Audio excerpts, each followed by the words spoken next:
Hi, I'm Mo. Hi, I'm Jenoa. And we're having the sex talk. A question that I get a lot that I figured we should answer is from men. And it's pretty much the same question redressed in many different ways. And it's, why am I not feeling sexual? Loss of arousal? What's wrong with me? I'm losing my erection. I'm coming too soon. I think in our culture there's a lot of pressure on men to be like, yeah, I'm a man, I want to fuck anything, yeah. And that's not true all the time. Yeah. And I think that a lot of women feel, well, you know, men are walking hard-ons. Yeah. Why isn't he getting turned on by me? And that's a lot of pressure to put on a man. Yeah, and in turn, yeah, exactly, they put that extra pressure on men. So I really just wanted to sort of address reasons that men suffer from lack of arousal, and it's very similar to the same reasons women actually suffer it. And one thing that a lot of people don't know or don't realize or don't recognize is that men actually suffer from body issues. You know, self-esteem around body image is huge for men. And so I think that it's important to recognize if your man seems to be less sexual, might be something going on with him self-esteem wise. There's a lot of pressure in our society in general to look perfect, and everybody's photoshopped, and women get a lot of support around that. Right. Like there's a lot of articles written for us about how Photoshop makes us all so messed up about what our body is supposed to look like, and even the person who took that photograph doesn't look like that. But men don't get the same amount of attention, but there is a lot of pressure on men to look perfect too. To be like, have the perfect six-pack and be sculpted and you know, let's be honest, a lot of men don't have and will never have a body like that. Yeah, and the thing about it is that women don't expect it, but because women put so much pressure on themselves to look a certain way, sometimes a man can like be like, oh, I've got this really hot woman, and then feel like he doesn't sort of match up to her, and that in and of itself can lead to like erectile dysfunction issues. I don't deserve this hot babe. Right, or am I going to be enough for her? Am I going to please her? She's so hot, she's way up here on this pedestal. Right. And I'm feeling overweight, or, you know, I'm not good enough. I'm not good enough. And so that happens. That will definitely diminish your sex drive. Yeah, that's not sexy. If you don't feel like you're not good enough, that's, and then if you're overly concerned about pleasing her, and I know a lot of men sort of overly focus on her having an orgasm, and if she doesn't come, then there's something wrong with me, or if she comes, it means that I'm a great lover. You know, and I put a lot of pressure on each other, our lovers. Yeah. And so I think women who sort of hook up with women recognize, well, it'd be great if she orgasmed, but it's not like the end of the I'm going to do my best, but, you know, at the end of the day, I've had sex and didn't come, and I had a great time. Right. So women know that we don't have to necessarily orgasm and have a great time, but because men are wired differently, they expect, I mean, they always come. I mean, that's, and it's easier for them, so it's different for them, actually, I should say, not easier. It's easier. It's less complicated.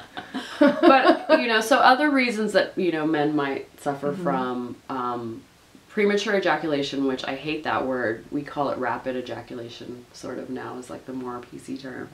Erectile dysfunction, I also hate that term because it suggests that there's a dysfunction, like you're supposed to be hard all the time, and if you're not, it's a dysfunction. Weird. Well, you know, I feel like the drug companies invented that term to sell Viagra, you know? Yeah, totally. Yeah. Totally. And so it's not a dysfunction if your penis doesn't get hard. Penis isn't supposed to get hard all the time. Yeah, so I guess the point of this show is it's normal to have fluctuations in your sex drive, in your erections, in your hardness throughout your life. And if it is happening, it doesn't mean you're less of a man. It doesn't mean you can't please a woman, because there's plenty of things you can do that women like a lot. Yeah. Yeah. And it might not even have to be in the bedroom. Right. Oh, you might take out the garbage and she'd get really excited. You might clean something. No, but here's the thing. It's normal for women. Women talk a lot about their sex drive rising and falling. It's the same for men. It doesn't mean you're less masculine. It doesn't mean you're less of a man. Yeah. You're still like badass mofo. Yeah. You're just, your sex drive is going up and down. And you can find, there's a lot of different ways. It might be up here. It might be physiological. A lot of times it is up here. And I would have to say that 9 times out of 10 when guys are suffering from some sort of lack of arousal, it's in their head, and I get this a lot, like I don't know how to shut my brain off. Right. So a lot of times I'll recommend meditation, yoga, martial arts, anything that helps you get focused and get in shape so you do feel more confident about yourself. Like you have that that control and that power to, like, you know, learn how to eat healthy, you know, do all of those things. You're already doing so many great things. Obviously she's with you because she likes you. So yeah, she likes you already, so, you know, getting in better shape. Stop thinking about it so much. Learn what it is that's stopping you up here. What's tripping you up in your mind about yourself, about your life. What can you restructure to reduce the stress and anxiety and the voices in your head? Get real about where you're at and why it's happening. Yeah, absolutely. And be careful of any voices in your head that are telling you you're not good enough. Right. Like, don't listen to negative tapes. Yeah. Your partner. Be present with your partner. Get really focused on his or her body.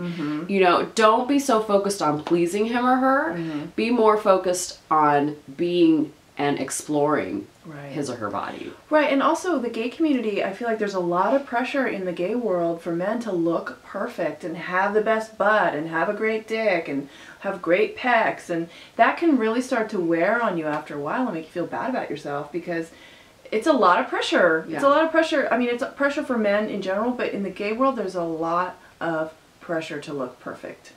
And you know what? Nobody's gonna look perfect. And stop. Just take it off. Take off all that stuff that you're walking around with that you have to look differently than you do. So I mean, a little bit of self-love will go really far in this situation. Yeah, and I really have to reiterate what Jenoa was saying earlier, is women do have a lot of support in this area. We talk about this stuff ad nauseum, and guys don't really have an outlet for it. So seek out some therapy. Go to a men's group. I know it might sound cheesy and weird, but you know, like, these are issues that you don't have to hold on to. And if it's gonna help you have a better sex life with your girlfriend or your lady or your boyfriend or whoever, or your fuck buddy, then, and maybe even talk to them about it.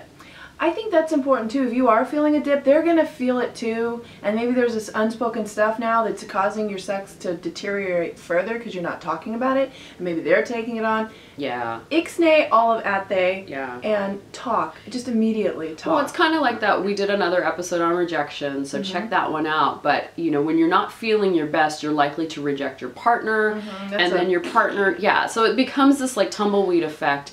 So talking about it is really something that we always are huge proponents of the chatting on the sex talk. The sex talk.